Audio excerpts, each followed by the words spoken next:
Hey, what's going on, everybody? Movie Phantom here, and guess what? It's Monday. Got some movie news for you guys. Alright, so apparently Fox is decided to hold off on Alien 5 until after Prometheus 2 comes out. Don't know why. This seems kind of odd to me that they would do that. Like, can you not just run them both simultaneously? Can we not just have one summer where it's just like fucking sci-fi wet dream, just Prometheus 2, Alien 5, Apparently not, but yeah, that's what Fox is doing right now, so there you go. They just released the trailer for Victor Frankenstein, which, I don't know, I was a little torn whenever this movie was first being made, because whenever I saw like the teaser or whatever the fuck they were showing, or the stills and everything, I was kind of like, And typically this is the kind of movie I don't really want to see, typically, but man, I like the cast. I really do. Fucking what's his name? James something. And Daniel Radcliffe. I'm a huge Daniel Radcliffe fan. Like, fuck Harry Potter, but dude, like everything he's done since then, like Horns and fucking Woman in Black, great stuff. So yeah, definitely all about that right there. But no, it movie don't look too bad. I mean, I think it's a different take on it. It don't look like they're going to go full-blown action. That's one thing I was afraid of. Like, I hate just when they throw the action in with the, horror. But it looks like, I mean, it's definitely going to have a look. It has a bit of it kind of reminded me of the feel of it and just the vibe was very Sherlock Holmes-ish. Like the new one with Robert Downey Jr. and Jude Law. It had like, they had like that kind of bromance going on. So, I don't know, but I want to check it out. It don't look too bad. And speaking of trailers, excuse me, The Witch. Have you guys seen this yet? Son of a bitch. Like, it's not even due out until like next year sometime.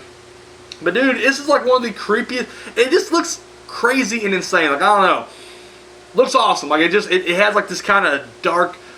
It looks like it's going to be a subtle kind of horror. Almost like The Wicker Man.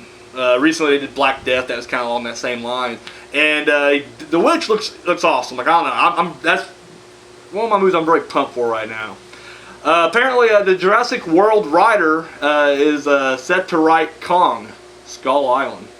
It's weird. I love Jurassic World. We went to Taste of the Dead. I swear I heard at least 4 times, like throughout the weekend, like separate occasions where people were just like, "Fuck Jurassic World, that was horrible." And I'm like, "Are you fucking kidding me?" Like, and I'm not expecting it to play well at a horror convention. I'm not trying to say that, but at the same time, I was like, it's the fact that it would come up in regular conversations.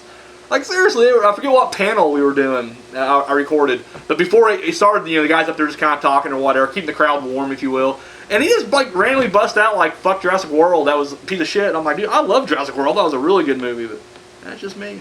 The guy who, of course, Sinister 2 is opened up this weekend. And the director of that is already set to direct The She, as in Banshee. 2 E's on that she. And for Blumhouse, where you want to pronounce it. Which I'm really stoked for because, Blumhouse to me has just been cranking out nothing but hits lately.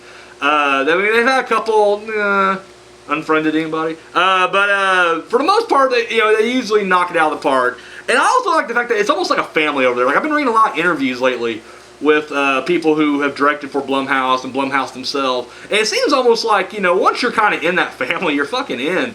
And it was really cool that, they brought this guy in because I forget what movie he did first, so I didn't forget. I can't pronounce it. Like Citadel?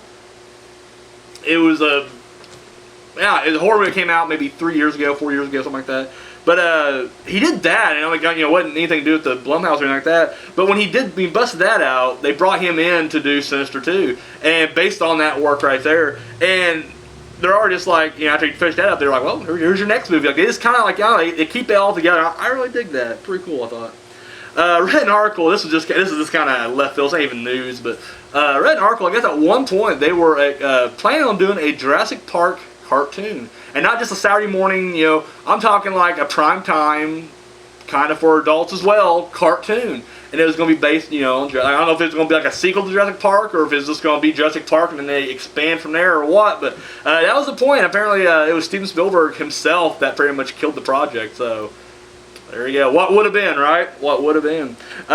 Warner Brothers just picked up, or they got the rights to, and they're going to release the movie for Dante's Inferno.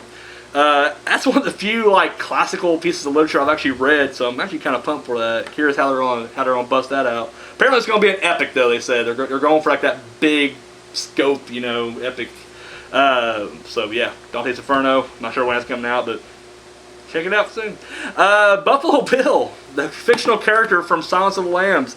That house that was in the movie Silence of the Lambs apparently went up for sale. The only thing that really disappointed me, because I mean, it's cool, you see it, you're like, oh yeah, that's the house. Apparently though, all the basement, dungeon, cellar, the fucking well that they kept the girl in. Apparently that was all on a stage. So if you buy this house hoping that you can reenact get by horses, it ain't gonna happen. You ain't gonna see it in the cellar. I guess you can still do that. He did that in his room, I guess. So yeah, you can recreate that if you want, but you can't do the lotion on the skin lines. I mean, you can do it in the basement. I don't know if there's a basement or not, but I don't know. I was just kind of disappointed by that, because the first thing I thought was like, oh shit, it'd be awesome to have that basement, and then turns out, nope, no basement at all. No basement at all.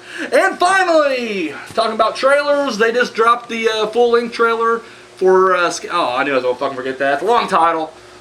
Scout's Guide to the Zombie Apocalypse. I've been seeing clips for this throughout the summer, and it looks fucking hilarious.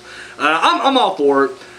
I know some people are getting kind of sick of zombies, myself included, but this looks funny. This looks really good. It's in the vein of like Zombieland, in Shaun of the Dead. I won't compare to Shaun of the Dead at all. More in the vein of Zombieland, it looks like, but definitely it's earning that hard R.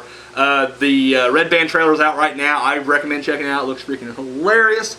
Yeah, that's all I got. That was it. There wasn't much in the way of news this week, but I stretched it out as much as I could. Took it to its breaking point. So if you guys want to comment about any of these things, drop that comment down below. Hit me up on Facebook or Twitter. We'll chat about it. Hey, I'm out of here.